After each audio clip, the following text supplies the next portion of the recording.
Hversu ánægjulegt að vera hér í dag söfnuð saman til að njóta saman og glöð frá þessari blessun sem biblíukennslu frá Una muy systur cordial bienvenida, hermana. og okkur langar að bjóða henni velkomin. Bræður og systur, mér langar að bjóða ykkur að standa upp svo við getum haldið áfram að syngja fyrir Guð, en við ætlum núna að syngja lofsöng fyrir Guð. Við ætlum að syngja til Guðs eins og Páll postulinn kenndi okkur. Við ætlum að syngja með andanum, það að segja með gleði, og við ætlum einnig að syngja með skilningi. Við ætlum að syngja fyrsta lagi, kórus 95. Gerðu mig heilagur, Guð, og hverjum langar að þjóna Guði. Þannig að við ætlum að biðja Guð að gera okkur heilög með þennan lofsöng.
Blessaður sé Guð og dyr sé Guði. Erum við ánægð? Við þurfum að sýna Guði að við erum öll sameinuð og við erum glöð. Við ætlum að syngja 168 sem heitir Við erum sameinuð í Krist. Og eins og við vorum að lesa í Efesubréfið að líkaminn Jesú Kristur og að við erum sem sagt líkaminn Jesú Kristur höfuðið og við erum sem sagt líkaminn sem kirkjan Guð sem sameinuð. Við ætlum að syngja 162.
Bendito nuestro Dios. Og erum við með opin hjarta í dag? Við ætlum þá að taka á móti með þessum kærleika, með þessum virðingu. Okkar kennari, systir María Luisa, gefðu henni gott Fuerte klapp. aplauso, hermanos.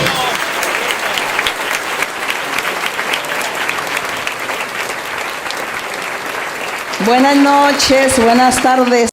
Góðan daginn, Guð blessi ykkur öll og kveðju fyrir ykkur öll sem að komi frá öðrum kirkjuna, því ég veit að þið komi frá mörgum stöðum og mér langar einnig að heilsa upp öllum sem að fara að horfa á myndbandi, því mér hefur fætt ykkur sæti og við vorum í London Estuvimos en það hefur Londres. liðið 7 ár síðan að ég kom þarna, þannig að ég fór aftur að heimsækja og kirkjan hefur stækkað rosalega mikið. Það eru núna cirka 1800 manns á Englandi sem að fara í kirkjuna, cirka 1800. Como 1800 personas.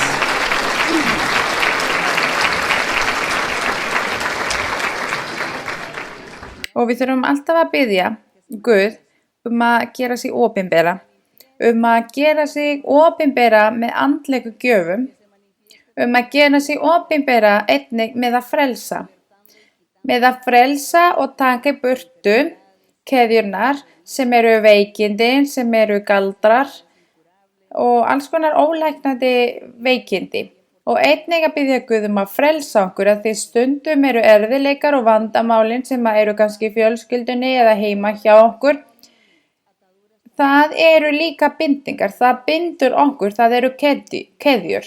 Þannig að vera bundin ekki bara að það séu illir andar í okkur, heldur það að við erum að fara í gegnum erfiðleikum eða það einhver hindrun í lífið okkar sem að leyfir okkur ekki að ná þessu jafnvægi, að vera náin með Guði. Þannig að baráttan okkar alltaf stöðug og það alltaf að berjast á móti þessum öflum, þessum yfirnáttúrulegu öflum sem eru neikvæð, sem koma til okkar og við höldum áfram að berjast í lífið okkar, að því óvinurinn gefur okkur veikindi og skortur á vinnu, skortur á mat, eða rifrildi heima eða alls konar svona, og það það sem að óvinurinn setur í lífið okkar. Og þegar ég segi yfir náttúruleg neikvæð öfl, þá ég að meina það sem að djöfullinn gerir í lífið okkar, en við þurfum alltaf að vera stöðug að treysta og trúa á Guði og við þurfum að biðja Guð að hjálpa okkur að breyta og að hjálpa okkur að þóknast honum, að gera hans vilja, að gefa okkur stuðning og að biðja einnig í bænir okkar að Guð gefi okkur þekkingu og visku til þess að skilja kenningin frá Guði, kenningin sem í daglegu lífið okkar, hvernig við þurfum að hegða okkur, hvernig við þurfum að gera hlutina. Það svo mikið af spurningum í lífið okkar sem að koma, mjög mikið spurningum sem koma í lífið okkar hlutina, hvernig við eigum að gera hluti, hvað við getum ekki gert eða hvað við eigum ekki verið að gera. Þannig að við þurfum að biðja Guð að hjálpa okkur að skilja. Og nú ætlum við að hefja spurningarnar. Góðan daginn, systir María Luisa, Guð blessi þig. Í fyrsta árið sem að ég kom í kirkjuna kom ég bara til að sitja á bekknum og ekkert annað. Og ég eyddi heilan ár í því að gera ekki neitt. En svo gaf mér Guð þann skilning í að skilja það hvað hans vilja hér í heiminum, og líka sýndi mér virðinguna sem ég þarf að bera fyrir þig, að því þú stórkostleg og að hafa þig í kirkjuna sem leiðtoginn okkar gerir mikið fyrir okkur, og í hver einasta skipti sem ég vakna morgnana bið ég Guð og ég þakka Guði fyrir að hafa þig sem leiðtoginn okkar í kirkjuna. Og svo þú sjáir hversu fallegt Guð gerir verki sína. Fyrir ári síðan sögðu læknarnir mér að strákurinn minn myndi ekki lifa lengur en daginn í dag. Sem sagt, fyrir ári síðan gáfu læknarnir soninn minn ár til þess að lifa, til hann var með krabbamein. Og Guð sagði við mér spádóminn að trúa, að treysta, því að þennan manneskja sem ég hafði áhyggjur af myndi ekki deyja. Og ég þarf að þakka Guði að því hann læknaði barnið mitt, hann læknaði soninn minn og læknarnir voru hissa að því hann læknaður að fullu. Ef þú leyfir mér þá ætla ég að gera spurning í Sálmarnir, kafli 75, vers 7-9. Má ég lesa, systir? Já, bróðir.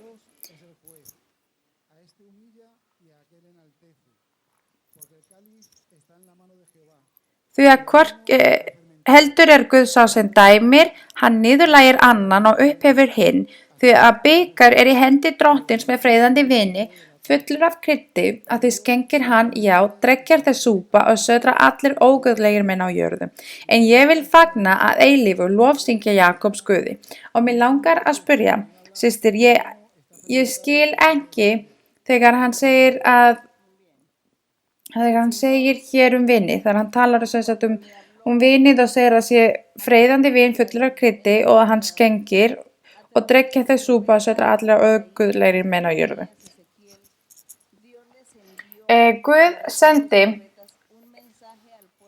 Ísraels liðið skilaboð með spámennirnir svo að þeir myndu iðrast því sem að þau höfðu gert, að því Guð myndi senda refsing fyrir Ísraels og Jerúsalem sérstaklega. Og Guð var að undirbúa konung Babylóníu, Nabúkóðonosor, hann var að undirbúa honum svo að hann og hans her myndu koma í bænum og eyðileggja bæinn og landið, Jerúsalem líka. En áður en Guð gerði það, sendi hann spámenni til að segja þeim að iðrast, og þau sögðu, þið hafið tíma, þið getið iðrast, þið getið séð eftir því sem þið gerðu. En að því þau gerðu fullt af þau synguðu mjög mikið, sérstaklega með því að hafa myndir og skurðgoðar, og Guð var þreyttur að því að segja þeim að iðrast með spámennina, því þau vildu ekki iðrast.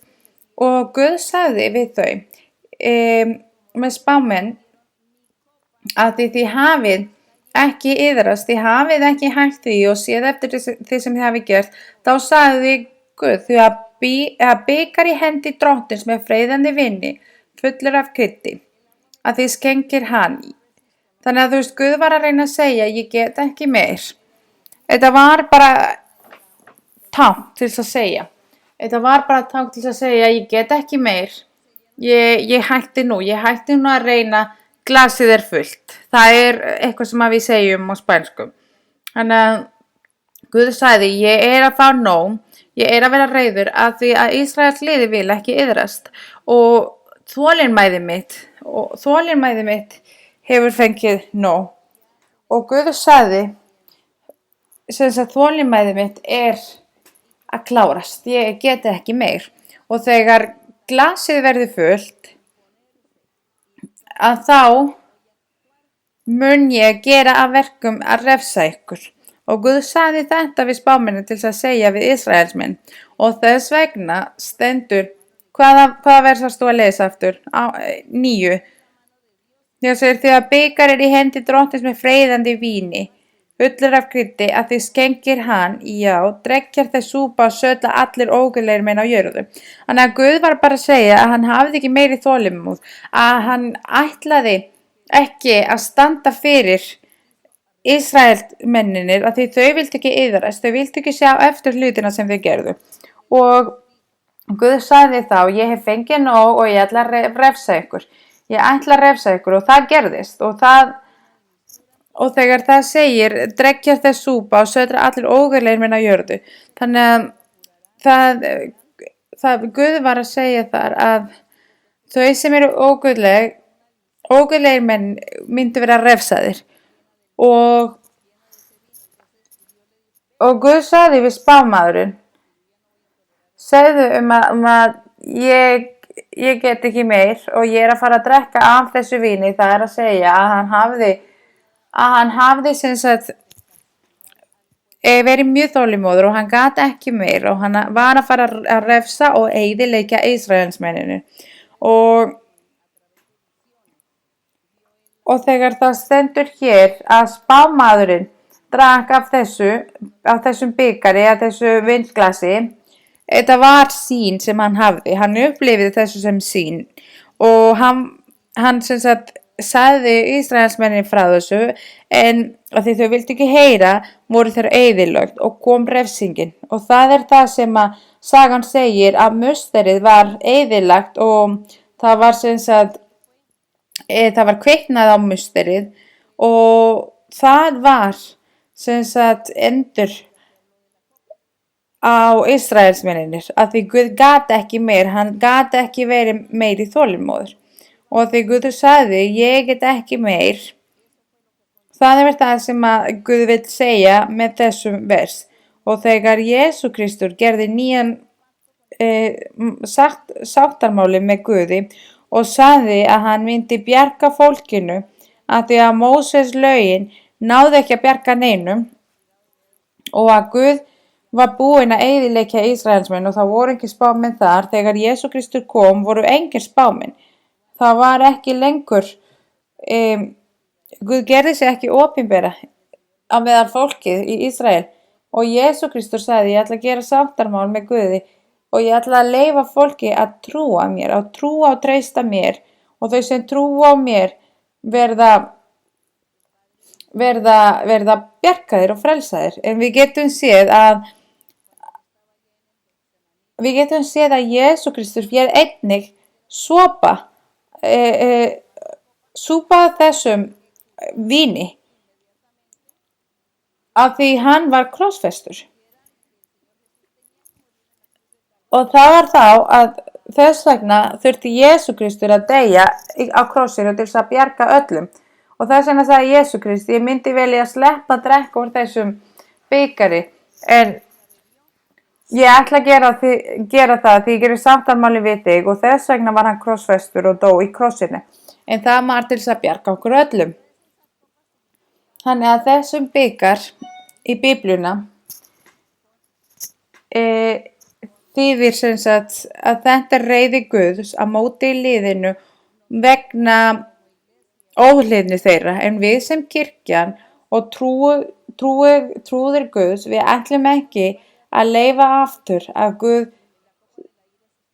Guð segi við okkur að bikarið hans sé að verða fullt, af því hann er reiður, af því við hlýðum ekki.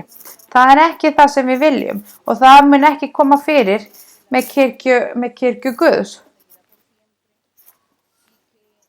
Og Jesú Kristur sagði að kirkjan mun vera alltaf til eilífðar og sumir að þau sem trúa á Guði munu koma og fara, en kirkjan mun alltaf halda áfram, þannig að Guð verður ekki reiður og mun ekki refsa okkur vegna þessa reiði. Þannig að reiði verður á móti einhverjum, já, en ekki kirkjan almennt, af því að Jesús segir að hann sem sagt sameinar og hann frelsar alla á sínu vegum, en það eru sumir sem eru óhlýðin og vil ekki fylgja þessu og þeim mun vera refsað. Við höldum áfram. Góðan daginn, systir María Luisa, velkomin til mitt land, Spán. Við vorum að bíða eftir þér og ég get ekki útskýrt það sem hvernig mér líður þar ég sé þig, að því Guð hefur kennt mér að elska þig. Í fyrsta skipti sem að ég sá þig að predikera, þá hefur þú verið sem leiðbeinandi í lífi mínu og ég þakka Guði að því þú ert hérna með okkur í dag, og með þeirri virðingu sem að þú átt skilið langar mig að gera spurning og mér langar að lesa í Efesubréfið kafli 5. Ef við leitum fljótlega.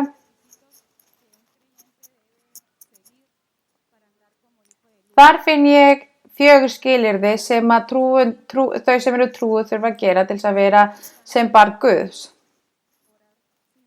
Það er sem að lofa Drottni, að biðja, að læra kenningin og að gefa góðar ávextir. Í vers 14 stendur. Í Efesubréfið kafli 5 vers 14 og þar stendur í vers 14. Því segir svo, vakna þú sem sefur og ris upp frá dauðum og það mun Kristur lýsa þér.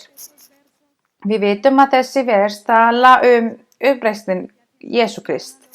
Og þegar ég að tala skilyrðin, þessi 4 skilyrði sem ég var að tala þá er spurningin minn eftirfarandi. Það er ákveðið stund. Mér langar að spyrja hvort það sé einhver ákveðið stundar sem að við endurfæðumst andlega.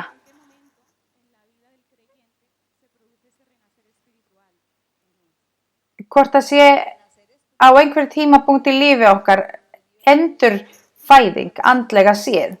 Og það að vera endurfæddur andlega er það sem gerist þegar ég trúi á Guð, þegar ég treysti á Guði og ég opna hjarta mitt og mér langar að breyta. Og þegar það gerist þá byrjar Guð að vinna með mig. Hann byrjar að breyta mér, hann byrjar að taka frá mér syndirnar, hann byrjar að taka frá mér ávanana sem að ég hef og öllum þessum hlutum sem að Guð vil ekki að séu í okkur. Þannig að Guð byrjar að hreinsa okkur og byrjar að fylla okkur með trú og traust og að kenna okkur hvernig við eigum að biðja, að leita að Guði, að vera stöðug, að vera sterk líka. Hann byrjar að kenna okkur hvernig við getum haldið okkur standandi þegar óvinurinn kemur að reyna að freista okkur. Þannig að Guð byrjar að hjálpa okkur í öllum þessum þáttum og byrjar að breyta lífi okkar. Og það er það sem að kallast að endurfæðast. Og þetta gerist smátt saman. Þetta gerist ekki á einum degi og það tekur stundum mörg ár hjá sumum, nokkra mánuði hjá öðrum og nokkur ár hjá einhverjum öðrum. Þannig að þetta er hjá hverjum og einum og það fer eftir hversu mikið við opnum hjarta fyrir Guði. Og Póstur Páll, hann segir að við þurfum að vera sem ljós, við þurfum að skína í gegn. Og að við erum eins og morgunsárið, að við byrjum sem sagt, það er dökkt og við byrjum að lýsast eins og dagarnir byrja. Og við verðum þannig þangað til við ná hápunkt ljósins. Það erum við og þar erum við að endurfæðast. Við erum að endurnýjast. Þangað til að við erum fullkomin fyrir framan Guð. Þangað til að við getum verið fullkomin maður eða fullkomin kona og vera fullkomin eins og Jesú Kristur var. Þannig að Guð segir að það er hægt í þessu lífi. Áður en við deyjum þurfum við að ná þessu fullkomnu stigi. Þetta er ekki eitthvað sem við munum ná eftir dauðan. Það er áður en við deyjum að við þurfum að vera fullkomið. Að vera fullkomið er það að hjartað okkar er ekki neitt synd. Ekki þessi leyndu syndir eða þessi sýnilegi syndir. Þannig að það er að vera heiðarleg og einlæg með Guði, að elska nágrannan okkar, að vera góður í hjartað. Það er það að vera fullkomin. Þegar manneskja verður ekki reið, verður ekki pirrað, verður ekki áhyggjufull af þeim hlutum sem eiga eftir að koma. Og hjartað okkar verður hlutlaus fyrir slæma hlutina. Þannig að og ég veit að við munum ná þessu. Ég veit að við getum náð þessu og við sjáum dæmi þegar Páll Póstul segir að hann hafi náð lok á gráðan sín eða lok á vegum sínum og það var að hann sem sagt endurfætist og endurnýjast. En fyrir okkur að endurnýja sjálfur í okkar þá þurfum við að opna hjartað okkar fyrir Guð, að elska Guði og segja við hann, hjálpaðu mér að því ég geti þetta ekki einn, ég get ekki gert þetta einn, en þú getur hjálpað mér að því ég elska þig. Við höldum áfram. Góðan daginn, systir María Luisa, velkomin til Spánar. Verð þú velkomin og okkur langar að heilsa þig hér í kirkjan og okkur langar einnig að biðja Guði að hann með hans miskunn sé þú ert að koma að heimsækja þar sem við erum. Mér langar að spyrja varðandi Biblíuna Predikarinn, kafli 7, vers 27 og vers 28. Sjá þetta hef ég fundið, segir predikarinn, með því að leggja eitt við annað til þess að komast að hyggindum. Það sem ég hefi stöðugt leitað að en ekki fundið, það er þetta: einn mann af 1000 hefði ég fundið, en konu meðal allra þessara hef ég ekki fundið. Og mig langar að spyrja, hvaða konur á hann við hér á þessum versum? Ok, við ætlum, hafið þið fundið predikarinn, kafli 7, við ætlum að lesa frá vers 21. Gef þú heldur ekki gaum öllum þeim orðum sem töluð eru, til þess að þú heyrir eigi þjón þinn bölva þér. Því að þú ert þér þess meðvitandi að þú hefir og sjálfur oftsinnis bölva öðrum. Þannig að hér er verið að gera ráðgjöf við fólk daglega lífið okkar, það sem gerist í daglega lífið okkar. Og heldur áfram hér: allt þetta hef ég rannsakað með speki, ég hugsaði, ég vil verða vitur, en spekin er fjarlæg mér. Fjarlægt er það sem er, og djúpt, já, djúpt, hver getur fundið það? Þannig að Sólómon var svo sem að skrifaði þetta, og þetta er bara speki.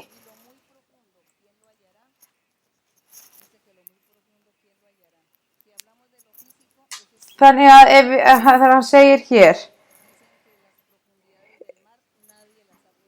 þegar hann segir það sem er fjarlægt er og djúpt er, hver getur fundið það? Og þegar við tölum líkamlega, þú veist, það sem er djúpt í sjónum eða þannig séð, getur engin náði. En ef við erum að tala andlega, það sem er djúpt í hjartað okkar, enginn mun vita það er djúpt í okkar hjarta. Vers 25. Og ég sneri mér og beindi huga minnum að því að þekkja og rannsaka og leita visku og hygginda og að gera mér ljóst að guðleysi er heimska og heimska vitleysa. Það er verið að tala gallar sem er í mannkyninu, það sem við gerum og slæma hlutina sem við gerum og hvernig við hegðum okkur ekki rétt. Og öll mistökin sem við gerum, af því að við erum ekki einlægt og við erum ekki heiðarleg. Þannig að hér er verið að segja að hann skilur ekki af hverju þetta fólk lætur svona. Og hann heldur áfram og segir: og ég fann að konan er bitrari en dauðinn, því að hún er net og hjarta hennar snara, hendur hennar fjötrar. Þannig að einhverju leyti er hann að tala í svona tá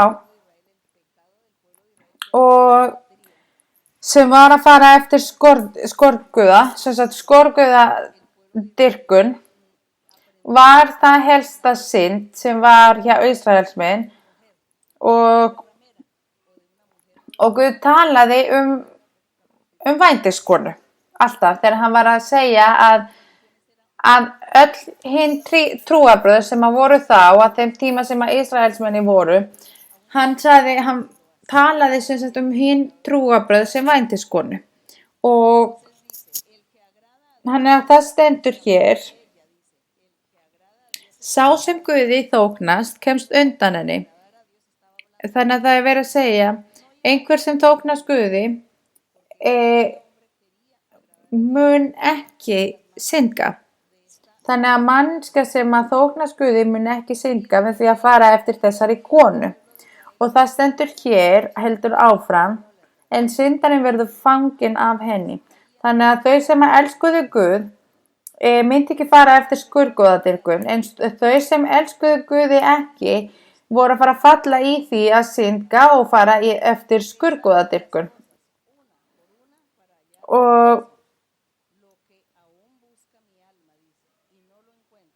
Og það stendur hér í 28, það sem ég hefi stöðugt leitað að en ekki fundið, það er þetta: einn mann af 1000 hefi ég fundið, en konu á meðal allra þessara hef ég ekki fundið. Þannig að hann vildi segja að hann gat ekki fundið á þeim tímum einhver sem hafði ekki farið eftir skurðgoðadyrkun. Þannig að hann var að segja á meðan Á meðal þessum vændiskonum fann hann enga góða, þannig séð, engin sem vildi gera góða hlutina. Og Guð líka að tala í tákn og að segja, hann að segja sem sagt að fólki fór eftir öðrum trúarbrögðum og þess vegna var hann að tala konan, vændiskona. Þannig að þetta voru bara tákn sem að Guð var að nota til þess að tala. Hann var að bera saman líkamlega hluti við andlegu hlutina. En Guð var á þeim tíma, hann var alltaf að bera saman trúarbrögðin og skurðgoðadýrkun sem kona. Og hann sagði við Ísraelsmenn að Ísraelsmenninni hafi farið til að synga. Og Guð sagði að Ísraelsmenni hefðu tekið vændiskona. Og sem sagt Guð sagði við Ísraelsmenn, þið eru sem kona sem hefur haldið framhjá með mörgum mönnum sem Ísraelsmenninu sem að fóru eftir mjög mikið mismunandi trúarbrögðum. Og þess vegna segir Guð og notar þessi tákn til að sýna líði og svo að líðið Ísraelsmenninu myndu skilja betur skilaboðið sem að Guð langar að senda til mannkynsins. Að passa sig og að dyrka og lofa Guði og ekki fara eftir neitt annað. Þannig að þess vegna segir Guð hér, það er eins og þegar einhver heldur framhjá sársaukan sem að hinn aðili finnur fyrir. Guð að segja að honum hafi fundist þar þegar Ísraelsmenni fóru eftir trúarbrögðum, hinum trúarbrögðum. Góðan daginn, elskuðu systir María Luisa, takk fyrir að vera hér. Þetta lofur frá Guði sem að hefur uppfyllst. Ef þú leyfir mér, ég með spurning í Biblíuna, systir.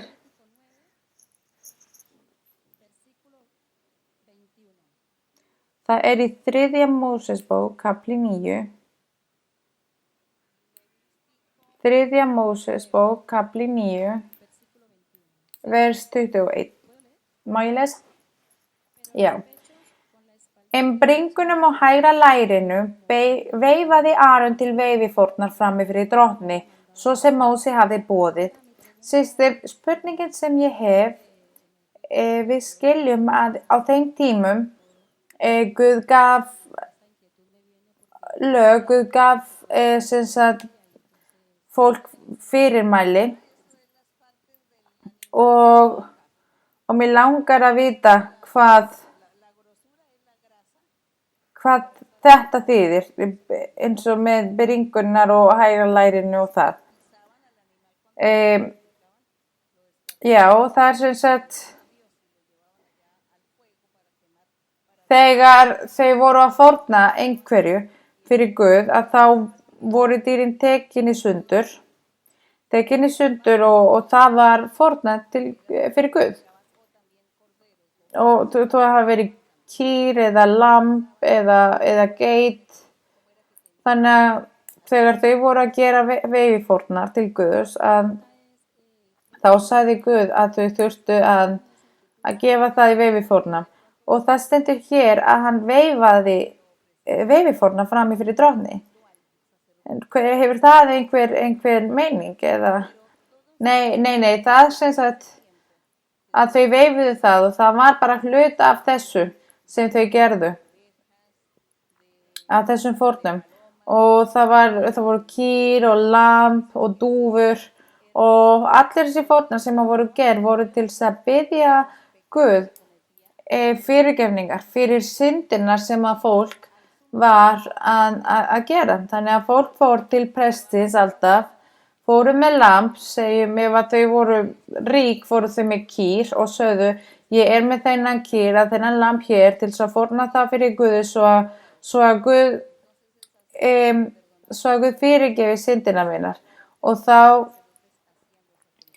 þá tóku prestarnir á móti, þau tóku sem sagt á móti dýrið og veifuðu það og fórnuðu það til Guðs. En daginn í dag, þessi kýr eða lamb eða þessar fórnir erum við sjálf og við erum lifandi fórnir fyrir Guð. Og hvað fórnum við? Holdið okkar að synga ekki. Að því holdið okkar biður að gera marga hluti sem að gefa okkur fullnægingu og sem að óvinnunum við að við gerum. Og þegar við kynnumst Guði og Biblían, að þá fórnum við með að segja ég ætla ekki að gera þetta, ég ætla ekki að gera hitt, að því að mig langar ég ætla að fórna mér að drekka ekki ákveðið eða drekka ekki og ég ætla ekki að gera þetta því mig langar að þóknast Guði. Þannig að þess vegna segjum við að við erum lifandi fórn. Og sá sem að finnst gaman að ljúga skal þá segja ég ætla ekki að ljúga áframvegis að því mig langar að þóknast Guði. Þau sem að hafa gaman því að sofa hjá mörgum skulu bara hætta því og segja ég ætla að þóknast Guði og hætta. Þau sem að eru í ávana bindandi efnum þá skulum við segja ég ætla að hætta þessu, ég ætla að reyna að vera ekki að taka eiturlyf eða alls konar svona vímuefni að því mig langar að þóknast Guði. Þannig að við erum lifandi fórnir.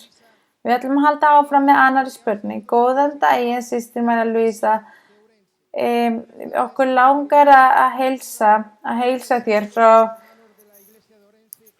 frá kirkjan í Orense og Guð blessi þig stórkostlega.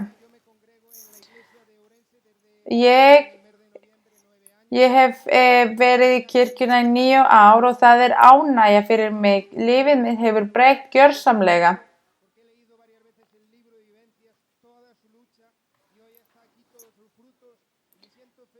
Og við erum mjög ánægð og ég er mjög ánægð og því ég veit að ég get náð eilífa lífið með þér og því þú kennir okkur allt sem við þurfum að gera og Guð blessi þig. Í dag keyrðum við 500 kílómetra og við bíðum eftir þér að því okkur langar og það er mjög mikilvægt fyrir okkur. Það er mjög mikilvægt fyrir okkur að hafa þig og kirkjan hefur stækkað rosalega mikið en það væri mjög miklu stærra ef að þú kæmir að heimsækja okkur. Ekki skuldbinda mig. Við skulum bara biðja Guð að láta það gerast. Ég er með spurning. Við höfum öll farið í gegnum það að vinur okkar eða fjölskyldumeðlimur deyr og við höfum heyrt að við þurfum alltaf að gefa fyrsta sætið til Guðs og fjölskyldan minn er ennþá í þessa hefðbundna kirkju. Og það sem að mér langar að spyrja að það eru helgisiðir sem eru haldin upp á að gera bænir og fara í kirkjuna. Og spurningar sem ég hef er að þau sem að hafa kannski verið hér í mörg ár eða kannski nýlega í kirkjuna, mér langar bara að vita hvernig eigum við að gera? Því mér langar ekki að vera með fóti hér í kirkjuna og fóti í annarri kirkju og að því mér langar að þóknast Guði og sérstaklega þegar kannski foreldri okkar deyr. Við vitum að Guð vill ekki að við séum að fara á öðrum stöðum þar sem eru skurðgoðar og alls konar svona hluti. Þannig að hvernig eigum við að tala við fjölskyldu okkar svo að þau verða ekki reið ef við ákveðum ekki að mæta á svona stöðum. Og þar sem ég bý í Galícia eru haldin upp á veislur, sérstaklega þessum tíma og í Galícia er mikið af skurðgoðum, mikið af svona skurðgoðadyrkun og það er alltaf haldið matarboð og veislur alls konar svona heilög guði sem að þau halda upp á. Og mér langar að spyrja, kannski er veislan fín og maturinn fín en þar sem að En það sem verið að halda upp á þessum skurðgoðum, þannig að mér langar að vita hvað eigum við að gera í svona tilvikum, hvort að við eigum að mæta, hvort við eigum að sleppa því eða hvað við getum sagt við fólk.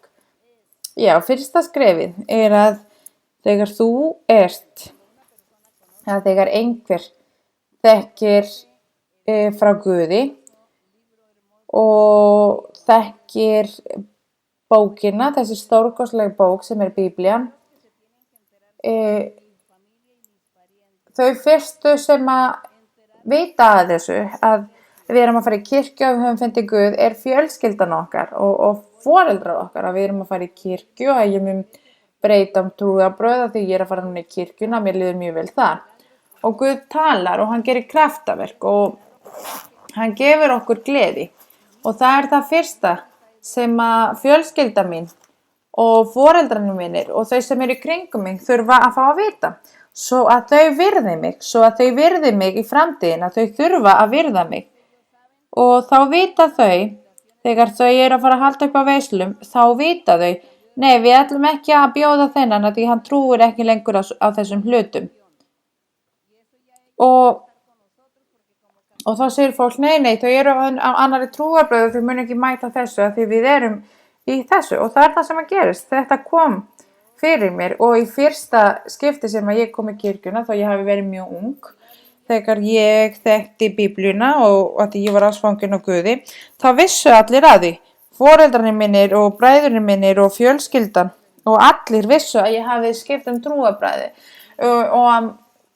og ég myndi ekki lengur taka þátt í veislunum sem að voru haldnir fyrir aðra Guði og að ég myndi ekki vera með og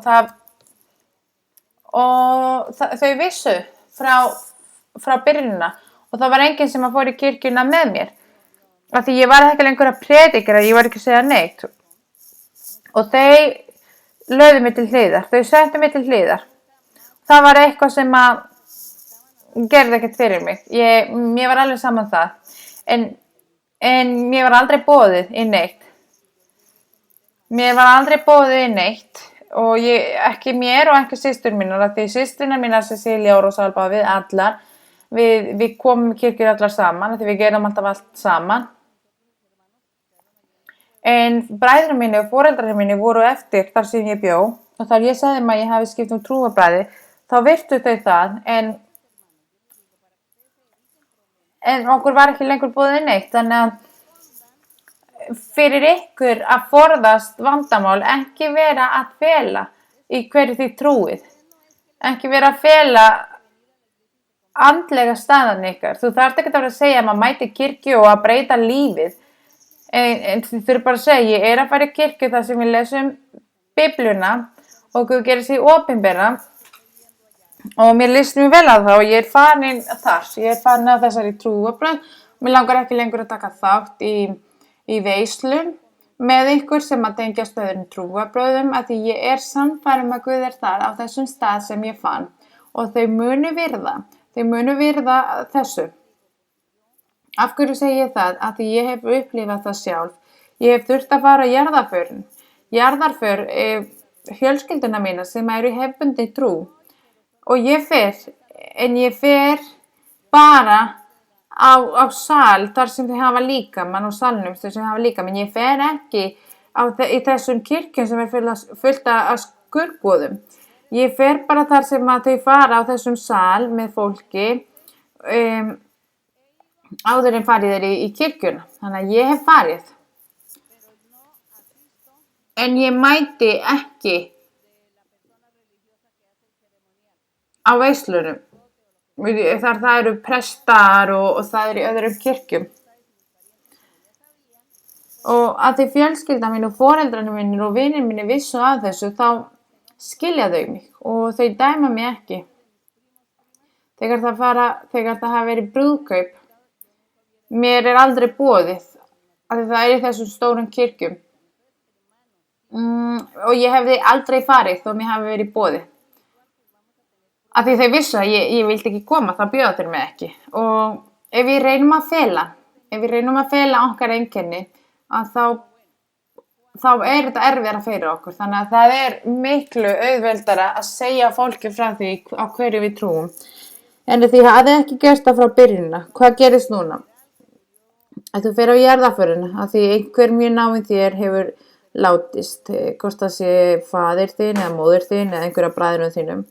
Farðu bara í salinn, að þessu almenna sal, ég veit ekki hvað það kallað.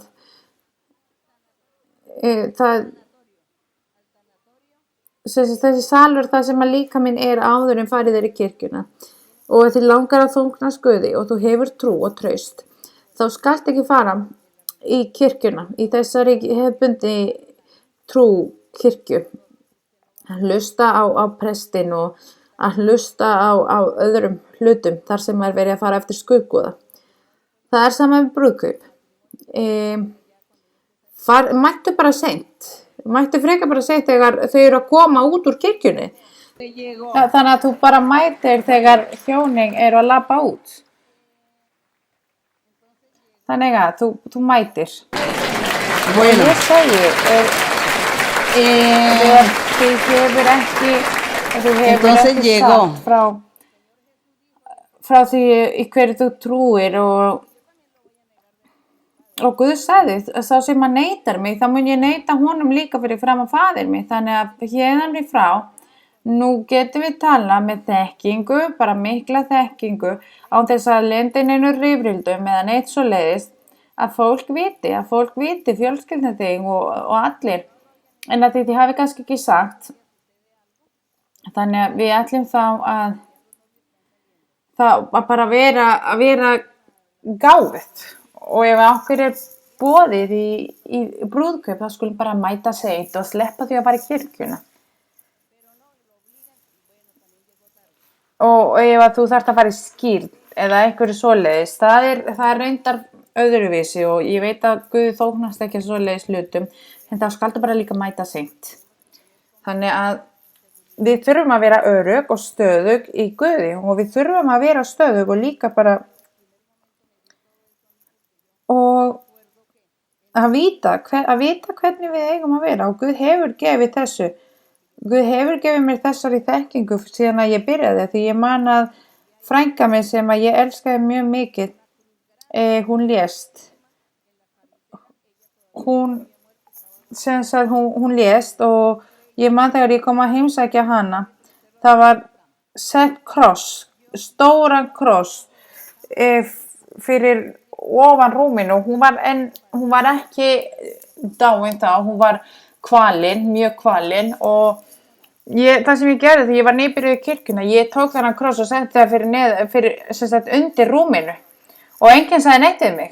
Enginn sagði að hverju gerði það sagði enginn neitt við mig. Þannig að við þurfum að vera örugg líka, við þurfum að hafa sjálfstraust það sem að við trúum. Einhver spurning? Otra pregunta, sí. Góðan daginn, systir. Já, fyrirgefðu, systir. Haldan spurningi. Bróðin var einnig að tala um veislur. Veislur þegar það eitthvað skurgoða dyrkun og alls konar svona. Þegar þér boðið svoleiðis, þá ertu að vinna, þú ert að taka auka vinnu eða þú ert að ferðast með vinkonu þinni. Og ef þau senda þér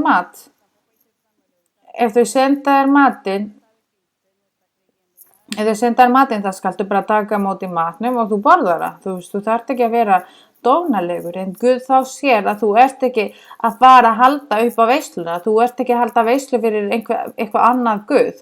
Þannig að við þurfum að passa okkur, við þurfum að vera með visku og þekkingu án þess að vera dónaleg og án þess að móðga öðrum. Þannig að við passum okkur að því. Góðan daginn, systir. Mér langar að þakka Guði fyrir að hafa leyft okkur og gefið okkur þessari stórkostleg blessun. Ég með spurning í Markusbréfið, kafli 16, vers 15. Markusar Guðspjall, kafli 16, vers 15. Og hann sagði við þá, farið út allan heim og predikið fagnaðarerindi öllu mannkyni.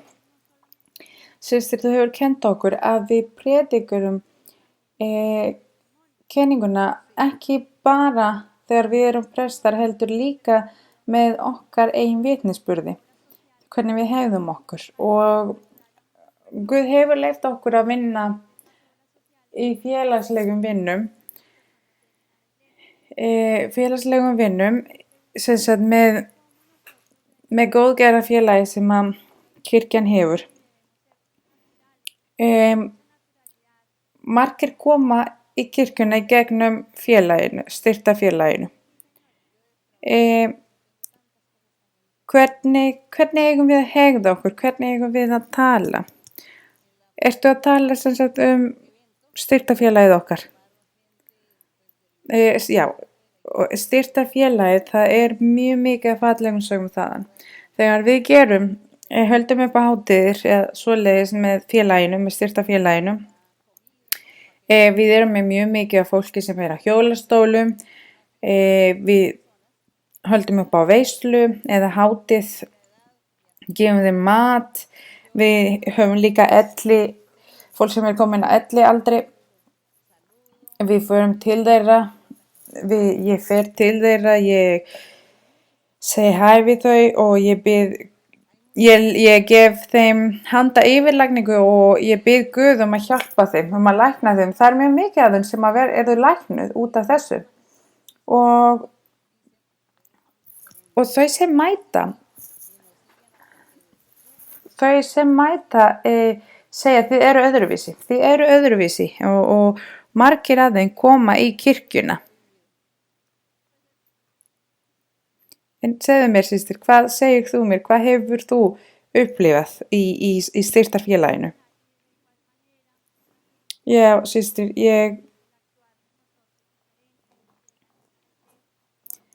sem sagt mjög mikið af fólki sér okkur hvernig við hegðum okkur og þau segja okkur að við hegðum okkur aðeins öðruvísi.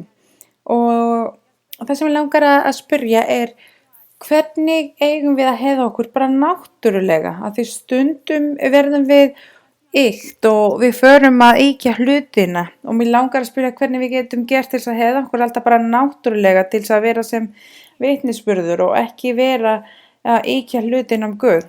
Hvað meinar þú, systir? Hvað áttu við? Ég á kannski við að við höldum upp á hátíðum eða veislum með styrktarfélaginu. Stundum haldin upp á hátíðum þar sem eru kannski fólk að syngja, það eru tónleikar og alls konar svona. Já, það hefur ekkert að gera, það skiptir engu máli. Það skiptir engu máli af því að þegar fólk sem á eldri árunum og það eru tónleikar og það farið með þeim líður vel og ömmurnar og afar verða rosalega ánægðir, þau byrja að dansa, þeim líður bara vel. Þannig að þess vegna gerum við hátíðir og þess vegna erum við með tónleika og komum með trúða og gerum alls konar svona hátíðir fyrir fólk að skemmta sér, af því það mikilvægt fyrir þau að þeim líði að þau séu hluta af samfélaginu og eins og sem styrktarfélag eins og víða heiminn að þá málið að hjálpa og að gera þetta sem góðgerðarsamtök sem það sem við erum og eso. Entonces no se preocupe por eso. No se preocupe que ekki hafa áhyggjur, þetta allt eðlilegt, það alveg eðlilegt. Það alveg eðlilegt að hafa tónleikar og alls konar svona í þessu með góðgerðarsamtökið okkar og það mjög mikið af ungu fólki sem kemur líka í kirkjuna sem þar að svona samfélagslega hluti að halda. Einnig fólk sem kannski einhverf eða fólk sem svona lagt til hliðar í samfélaginu og það gott að láta þeim líða vel og vera með í samfélaginu og fólk sem í hjólastólum líka. Ég sé fullt af fólki sem í hjólastólum, ég fer til þeirra, ég segi hæ við þau, ég bið Guð að lækna þau og eftir það þá höldum við áfram hvort sem við með tónleikana eða matinn eða hvað sem í hátíðina og við sjáum að Guð gerir kraftaverk meðal þeirra og þau komi kannski í kirkjuna, þannig að við þurfum bara að vera eðlileg. Við þurfum bara að vera eðlileg fólk. Við gerum allt þannig. með visku, með þekkingu, opinberlega og að vera eðlileg og náttúruleg og Guð veit að þetta er vinna sem við erum að gera og það sem er svo fallegt er að fjölskylda þeirra koma til okkar og enda með að fara í kirkjuna. Þannig að við erum í raun og veru að ná í sálir fyrir Guð. Einhver önnur spurning? Og núna með síðasta spurningin. Systir, góðan daginn, Guð blessi þig. Ég er með spurning. Ég er með spurning í Predikarinn.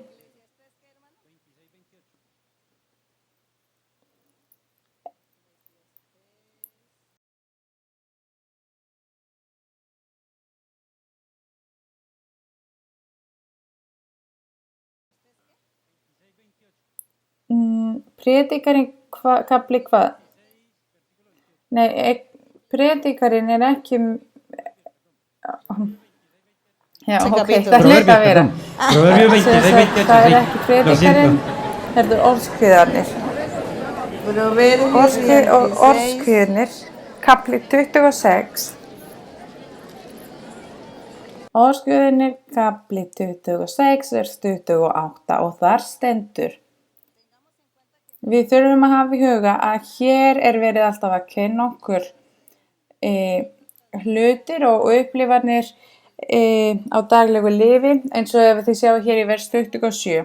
Sá sem grefur gröf fellur í hana og steinninn fellur aftur í fang þeim er veltir honum. Þannig að það er að segja þegar fólk er þrjóskuð, þegar fólk vill alltaf fara eftir sínum vilja. Og þegar fólk vil alltaf halda áfram með sínu. Og hér í 28 stendur lygin tunga hatar þá, hún hefir sundur marið og smjaðrandi munur verður glötum. Þannig að það er að segja lygin tunga, hvað getur það gert? Það segir bara lygir. Og það er að segja lygir, að segja ósatt, er að bjóða og lofa fullt af hlutum og uppfyllir þá ekki. Fólk sem að segja ég ætla að elska þig alla ævina og endar með að enda í framhjáhaldi. Þannig að þú getur bara ímyndað hvað dunga gerur. Það getur sagt eins mikið og það vill og aldrei staðið við orðið. Og eins og fólk sem að segja keyptu þetta er það besta sem að ég er með og það er kannski versta varan sem að þau eru með. Þannig að lygin dunga er það sem að segir fullt að lygum. Við þurfum að vera heiðarleg, við þurfum að vera einlæg, við þurfum að vera skipuleg, við þurfum að vera trúfestir, við þurfum að vera góð og svo framvegis. Það er það sem að réttlæg tunga hefur, en lygin tunga er alltaf mótið það. Og það kvalir fólk, já, og það kvalir að því það er að kvelja öðrum. Af því fólk fer að segja, hann er búinn að ljúga að mér. Hann er að ljúga að mér, hann hótaði mér, hann er að blóta móti mér, hann er að segja hluti sem er ekki sagt og það er að kvelja öðrum. Og það stendur hér, og smjaðrandi munur veldur glötun, þannig að þú veist að smjaðra, munur er sem smjaðrar. Fólk sem segir, þú ert það besta í heimi, þú ert besta manneskja, þú ert gáfaðasta manneskja í heimi, þú ert svo skipuleg að smjaðra öðrum. En svo þegar það fer í burtu þá byrjar það manneskja að tala illa þig og þau sem sagt þykjast vera góð og þykjast gera góða hluti. Þú sem er svo góð og þú sem er svo bestur og svo þegar hann fer síðan í burtu segir nei, hann er ekkert fallegur, hann er bara slæmasta manneskja, hann er versta manneskja sem að til er. Þannig að það er fólk sem er líka þannig og það er til fólk sem gerir svona hluti til þess að fá það sem að þau eru eftir. En þannig orðskviðirnir er eins og skóli fyrir okkur og ég var mjög hrifin og ég hef alltaf verið mjög hrifin að lesa orðskviðirnir af því ég hef lært mjög mikið af siðferðum og til þess að þóknast Guði og til þess að lifa góðu lífi. Skildirðu versinn? Já, ok. Nú ætlum við að þakka Guði. Við ætlum að þakka Guði, við ætlum að syngja lofsöng fyrir Guð Við ætlum að syngja lofsöng sem að bera titli Ég mun þjóna þér, ó Guð, af því við þurfum að skuldbinda okkur að þjóna Guði. Við ætlum að syngja Guð og svo ætlum við að gera okkar bæn sem að biðja Guð að lækna okkur, að frelsa okkur, sem að biðja Guð að ræta óskir okkar sem í okkar hjarta og þarfir sem við höfum og ef allt sem að þú ber með þér. Allt gerði þetta allt og þú verður bara að setja allt fyrir framan Guð. Þú skalt bara lyfta hendunar og biðja Guð fyrir þarfinnar þínar eða veikindin þín eða hvað sem það sem að kvelja þig, það sem að bögga þig.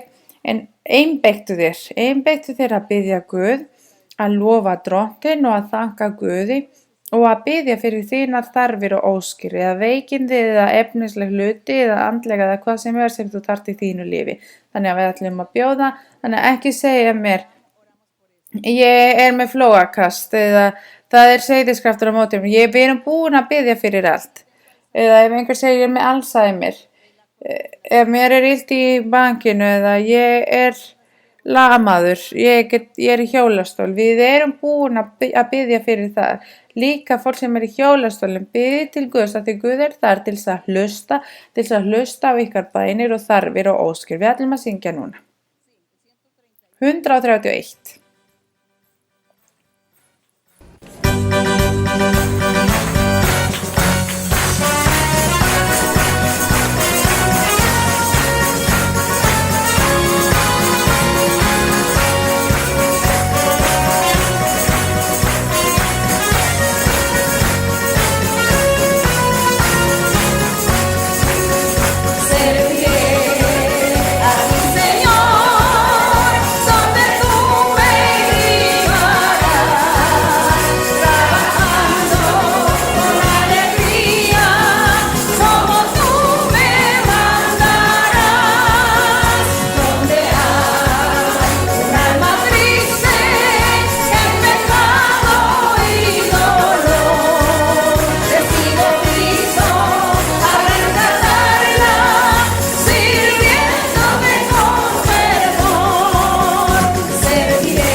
Blessaður Faðir, við viljum þakka þér á þessu kvöldi. Við viljum þakka þér, ó Guð, fyrir að hafa verið hér með þinni nærveru.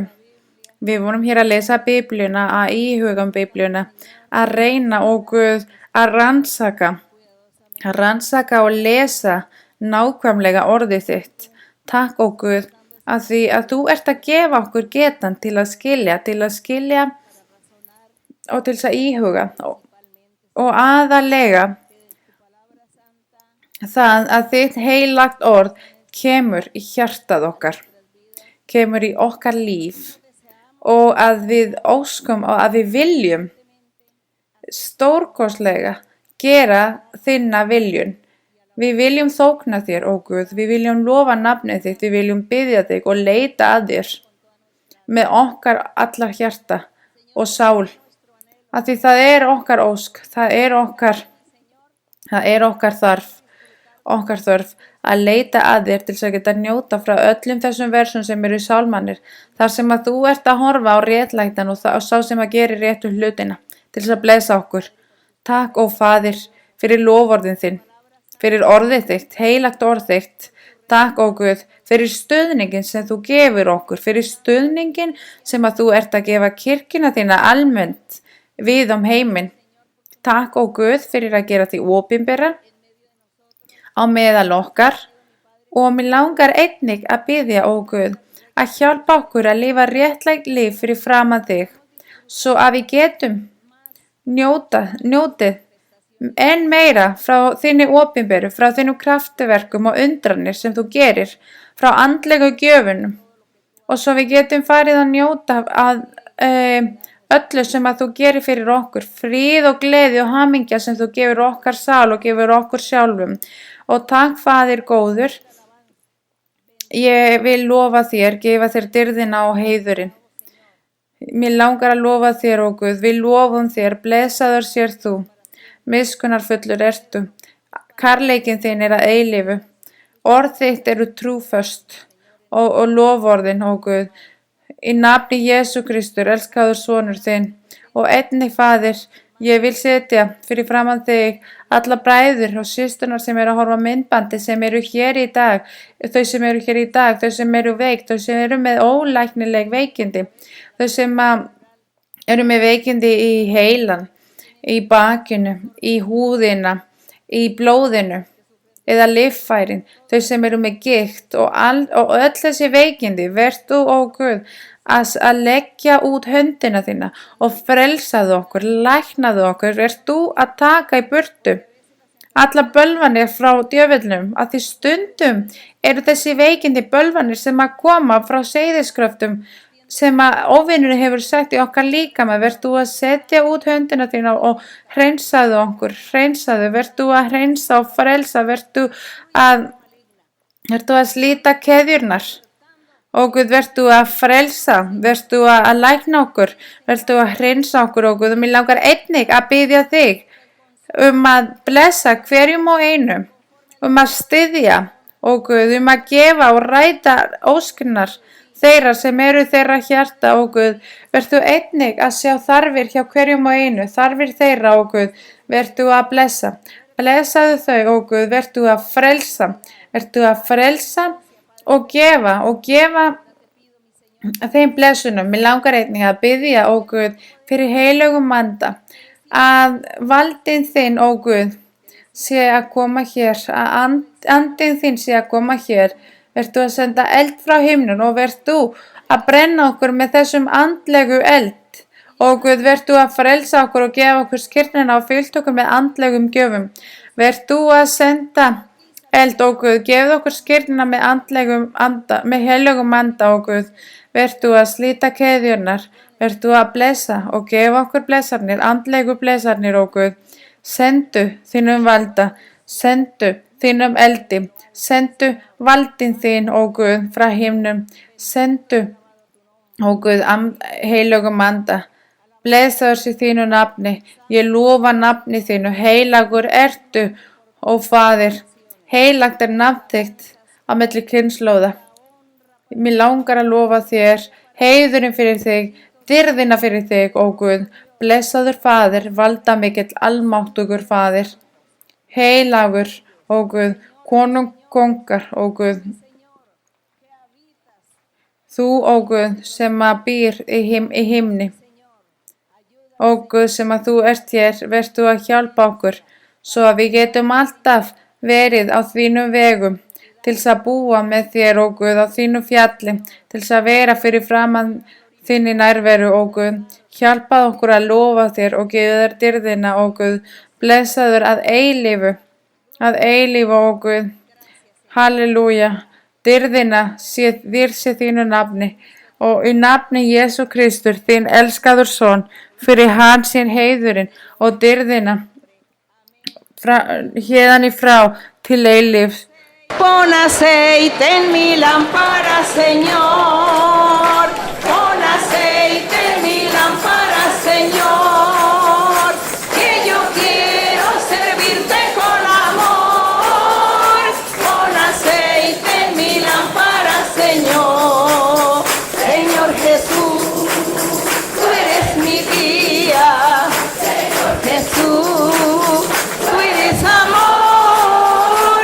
Salvaste mi alma perdida, por eso te alabo con el corazón. Salvaste mi alma perdida, por eso te alabo con el corazón, con el corazón, con el corazón. Pon aceite en mi lámpara, Señor.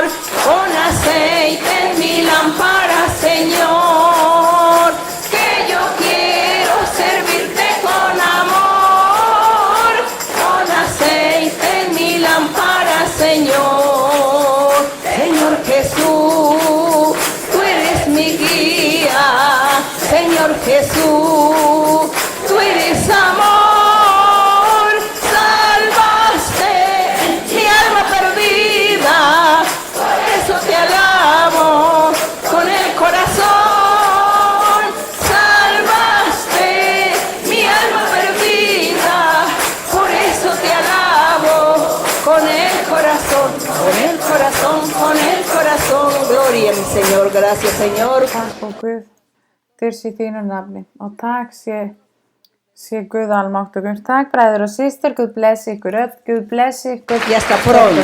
Bueno, Dios les bendiga.